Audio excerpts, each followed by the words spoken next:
Hi, welcome to the Israel First television program from our studios in Jerusalem. Great to have you with us. Thank you so much for joining us today. We're the program that looks at Israel. We look at the news. We have features from Israel, and we also look at the Hebraic roots. And our special guest in the studio today is Rabbi Abe Reichman from CJCUC. Great to have you with us. Thank you so much for coming across. Thank you for inviting. And we very much appreciate you being here today, Abe, and sharing your wisdom with our viewers. And in the news, in the Jerusalem Post headlines, it says, "The dangers of Passover preparations, don't be careless." With parents busy with pre-Passover cleaning and school vacations looming, the dangers of chemical poisoning, drowning, burns and other harm of unsupervised children grow. With parents busy with pre-Passover cleaning, it's something that the Israeli authorities are concerned about. United Hatzalah, Magen David Adom, and the Health Ministry have issued guidelines in an attempt to reduce accidents and harm during this high-risk period, when large numbers of youngsters are usually taken to hospital for treatment. United Hatzalah has instructed all of its volunteers this year, as we are coming to you from studios, all of its volunteers to keep their medical response equipment with them over the Passover holiday, and to be prepared to deal with any emergencies. So this is it's a big thing in Israel, that Passover affects so many different issues. So Abe, what is this huge festival that we're about to enter in Israel? And tell us a bit about your experiences. Israel and the world over. Yeah, look, it's biblically, it's connected to leaving Egypt. That is, even before leaving Egypt, it's a revolution. It reflects a revolution and an identity. Revolution of man is not meant to be enslaved. And identity, let's call it Jewish identity or Hebrew identity. And that's why they went through the whole process. There is, if you look at Exodus chapter 12, you'll see God commanding Moses to start this whole process around time. The shift from a solar-only calendar to a lunar calendar, right? So it's a whole revolution that he's having them undergo. And the commandment is overwhelmingly around bringing a Paschal lamb, but not as an offering that is like a sin offering, or we think of altar, but rather as in a family setting. And it's an attempt by the Lord to imprint in us that it all starts in the family.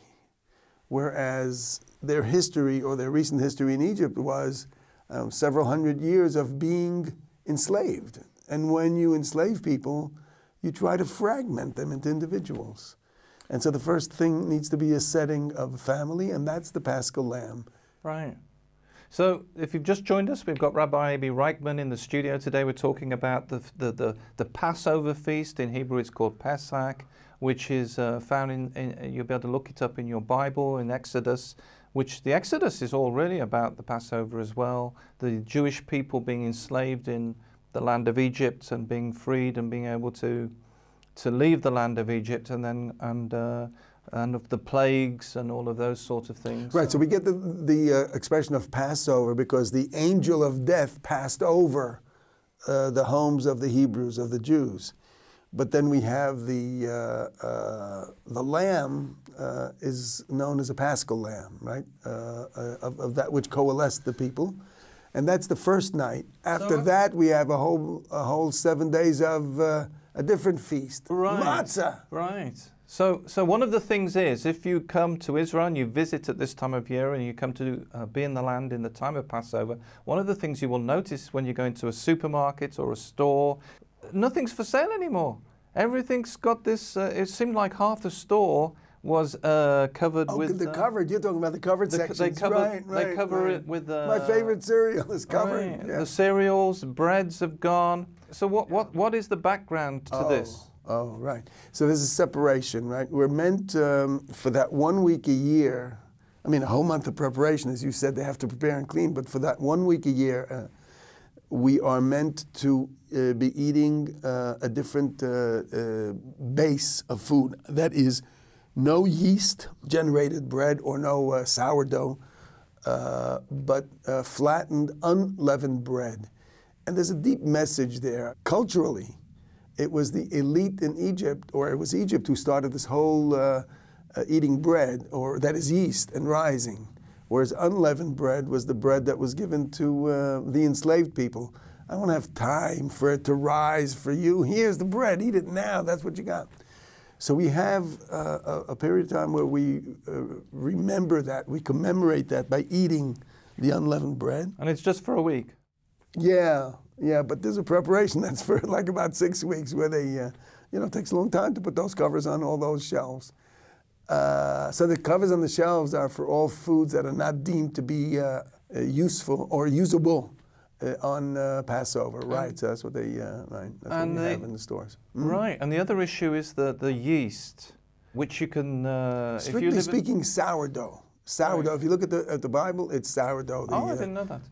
Or the hametz. That's right. If you live in a Jewish area where you live, or you're from the Jewish community, you'll be well aware of this issue, where they take the big skips and they fill them full of hametz, and then they set fire, and there's fires. And all the pots and pans, you need to prepare them for the holiday. Right. I.e., if you don't have a separate set, I'm talking about many years ago, Middle Ages, let's say, people had only one set of pots and pans.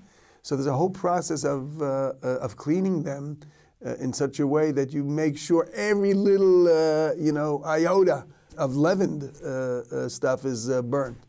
So you have all these vats of boiling hot water as well, where they put in all the, and talk about having to be careful about kids. Anyway, so that's part of the preparation. One of the interesting things is that many of you will be watching and you'll associate hametz or yeast with sin. Is that something in the Jewish tradition that you think about, or not really? Right.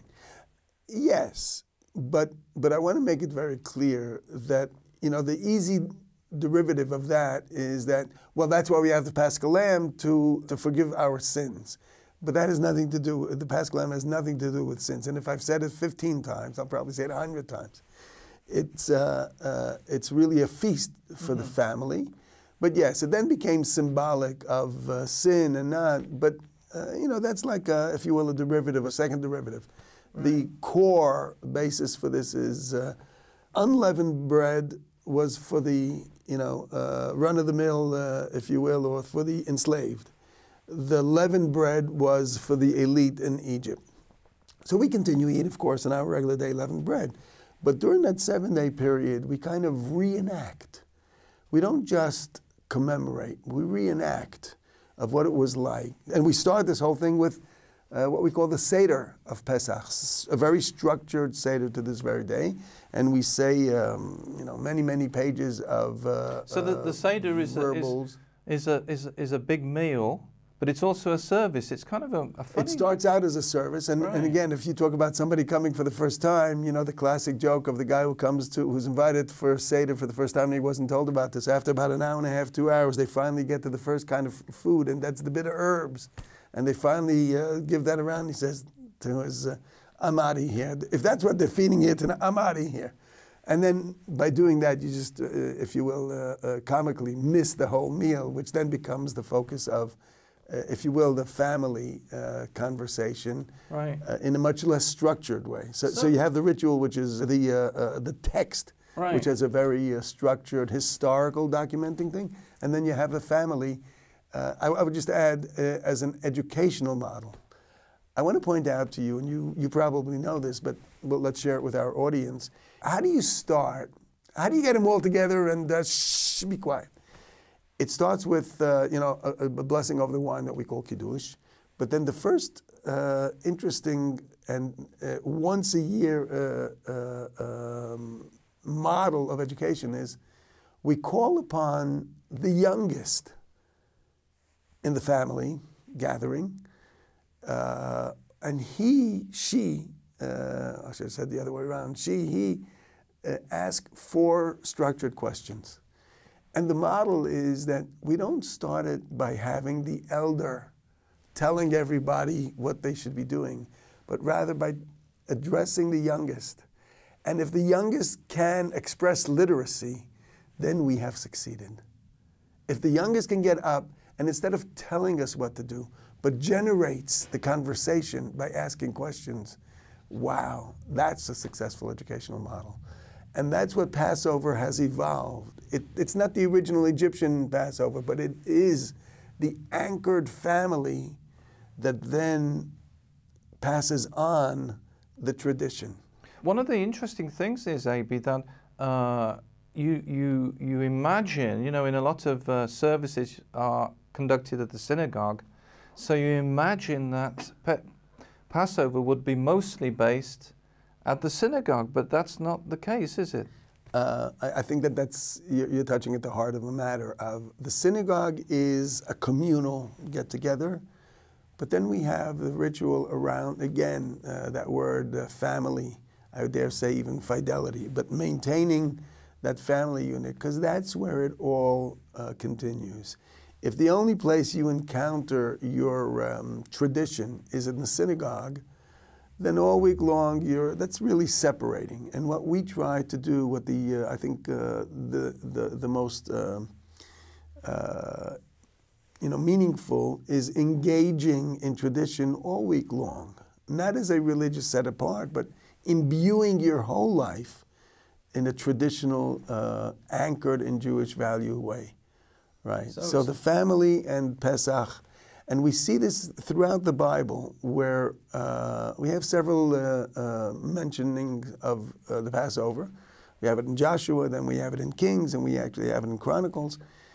And each one is about coalescing around Jewish identity. And the Bible and the place that you see it most clearly is actually in Chronicles, where they lament that they hadn't done this ceremony in hundreds of years, basically. If you look at Chronicles 2, chapter 35, verse 18, it describes the history of Passover that was done at the time of the king of Yoshiyahu. As I look at my notes, that's between 648 and 609 before Common Era, BCE. And if you look at chapter 35, verse 18, after they were doing this Passover for 7 days, it's called the Paschal Lamb, and then the Feast of the Matzot. And it says, and there had not been a Pesach such as this in all of Israel since the days of the prophet Samuel, and throughout all the kings of Israel, okay?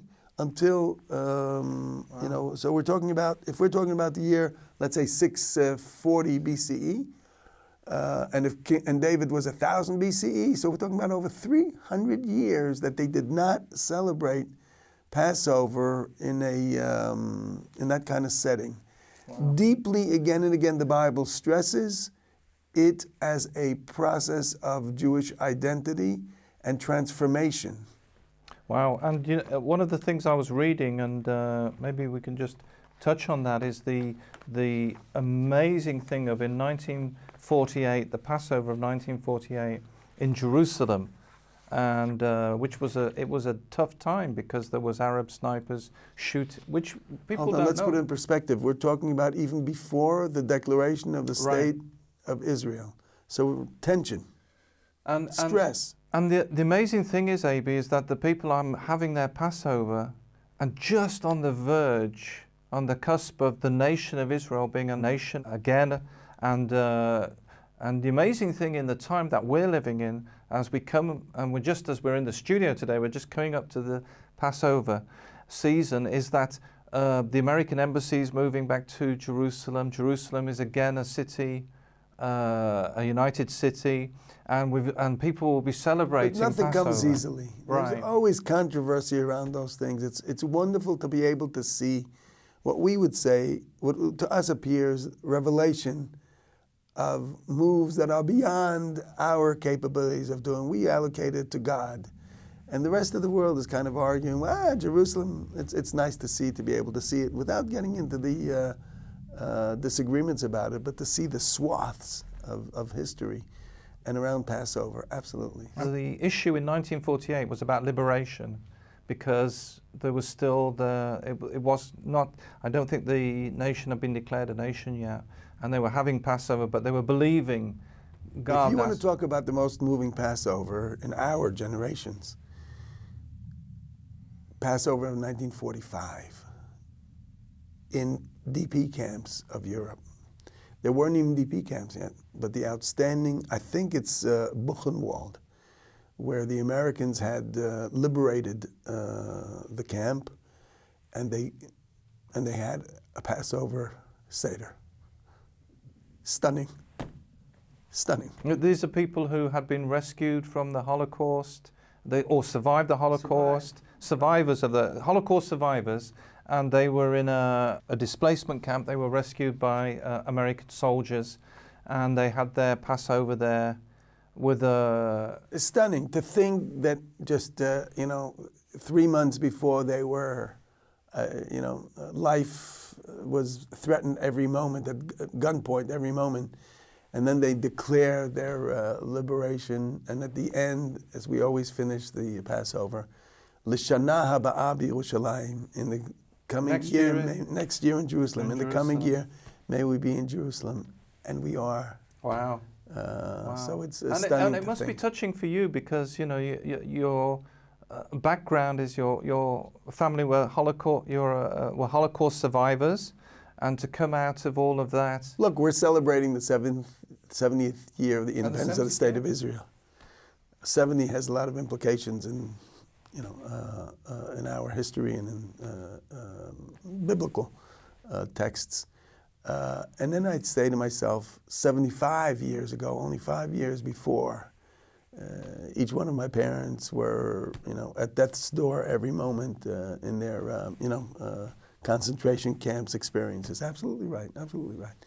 So that's the importance of pulling together the family and saying, every generation, we need to recognize, appreciate, and express gratitude to all that has brought us here. So tell us a bit about the meal itself, because it's a mixture of songs and people. Right. So the outstanding, if you will, nutritional, but it's we have 4 cups of wine, each one set over a certain section of the structured text, Haggadah.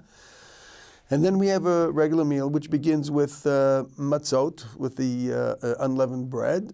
Again, there are 3 matzot, 4 cups of wine, 3 matzot, and then we go through various structured. And then the meal which is are like a big. The matzot, if you've never seen one, is like a big cracker. It's right. So they can either be square, or to this day we have the circular ones, which are hand made. To this day, people do all the work from.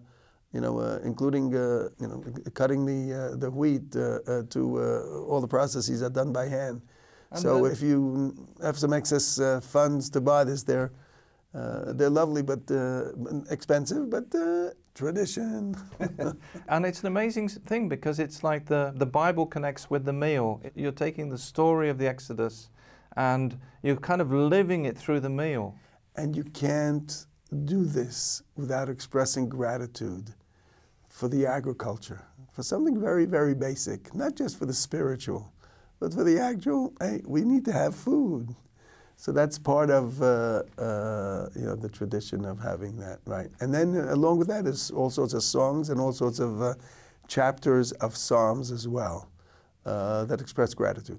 And if you are interested in joining a Passover meal, or you're interested in having a Passover meal, there's lots of resources online. You can get the service. And in Jerusalem, I know my wife has invited many students who are at the international school at Hebrew University. And it's amazing to have the experience of having a Korean student and a Japanese student, some sort of gathering of nations around within Jerusalem or within Israel and around Passover. It's a wonderful experience, absolutely. Now the plagues, if we can talk about the plagues for 1 minute. So we said 4 cups of wine, 3 matzot, 10 plagues. Okay. And 10 plagues, yes. And do you go through all the plagues? Well, we expressed it right, in the whole meal? Very good. What? You go through every plague? No, we do it at one shot. We don't do like a plague and then eat, and then a plague and then eat. No, it's all together. But you kind of repeat the plagues, don't you? Well, we repeat kinds of things, but there's an interesting ritual around the plagues, now that you mention it. You know, so we have a cup full of wine, right? Because it's waiting our next to drinking the wine. And then we kind of drip off a little bit for each one of the plagues as an expression of empathy. We can kind of think that they had it coming to them. But at the same time, as we sit here, you know, X thousands of years afterwards, we kind of say, I can now be very empathetic to all those who, you know, because of totalitarian leadership of the Pharaoh, had very little, you know, if you will, independent decisions to make. And that's also part of the overwhelming theme of Passover, the transition to a society of free, liberated people, as opposed to indentured. And good food. I mean, you know, matzah balls. I mean, hey, you know. Tell us a bit about the afikomen as well. The afikomen, you know. I'm glad one of the two of us knows these rituals well. Thank you. Right, the afikomen. What? That sounds even. I don't even know where that name came from. But yeah, tell us about the afikomen. Historically, that's like a Greek word. Interesting that Greek makes it into the ritual that declares Jewish identity, but we're going to say it in Greek as well. There's something very interesting but sensitive also, that we've been through various periods of history, and we kind of hint at them and still hope to maintain our tradition. So the afikomen is a half of a matzah. I told you we had 3, so 2.5 we eat throughout the meal, and then we leave a half for post meal. I mean, that's the last thing that we eat. As part of maintaining the interest, hey, hold on to this. So does everybody have half, or is it? No, it's a total half. But well, I won't get into the halachic how much you have to eat. But okay, yeah, there are all sorts of minimals. But we'll leave that alone. But there's a ritual around. You want the kids to hang around as opposed to going off, right? So what do you do? Well, we've gone into this whole thing of hiding it, right? So Dad... They hide the afikomen? Well, wait a second. Give me some credit a little bit. First I hide it, and then the kids are supposed to find it, and then they're supposed to hide it. So that's a little theme or you know, entertainment, as opposed to playing with the iPods. They're playing with the matzah called afikomen. Afikomen is Greek meaning dessert. You wanted to have a great dessert, so we give you unleavened bread. I mean, how can you think of a better dessert than that? Right, that's absolutely amazing. And if you're interested in having a Passover, it's a very special time. You know, you can look on the internet. There's a lot of information about how you can have the meal, all of the details, and I'm sure Abe will be happy to field questions if you have questions about Passover. And you know, I was just saying to Abe at the beginning of the program when we were talking that there was one of the Chabad articles is actually written by somebody who's not Jewish. So it's very on the whole thing of Passover. So the importance that it's a biblical, it is a Jewish feast, but it's a biblical feast. It's something very precious. I know it's going to be very touching for you. Thank you so much for coming in the studio today, Rabbi Abe. We really appreciate your wisdom and your... Abe Reichman at gmail.com or at cjcuc.com. And you can get in touch with him, and he'll let you know more about it. And we look forward very much to seeing you next week.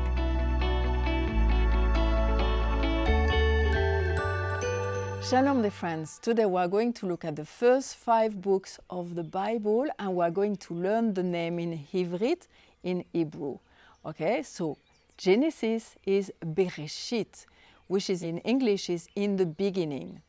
The second one, Exodus, is Shmot, which is a very different name.